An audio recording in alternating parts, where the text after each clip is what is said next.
صحیح بخاری حدیث نمبر 79۔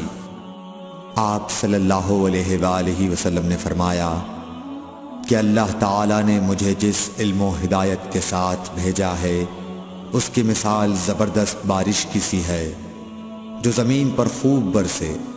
بعض زمین جو صاف ہوتی ہے وہ پانی کو پی لیتی ہے اور بہت سبزہ اور گھاس اگاتی ہے، اور بعض زمین جو سخت ہوتی ہے وہ پانی کو روک لیتی ہے۔ اس سے اللہ تعالیٰ لوگوں کو فائدہ پہنچاتا ہے، وہ اس سے سیراب ہوتے ہیں اور سیراب کرتے ہیں۔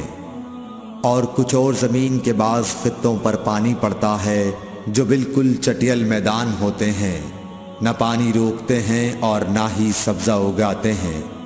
تو یہ اس شخص کی مثال ہے جو دین میں سمجھ پیدا کرے اور نفع دے۔ اس کو وہ چیز جس کے ساتھ میں مبعوث کیا گیا ہوں اس نے علم دین سیکھا اور سکھایا، اور اس شخص کی مثال جس نے سر نہیں اٹھایا یعنی توجہ نہیں کی، اور جو ہدایت دے کر میں بھیجا گیا ہوں اسے قبول نہیں کیا۔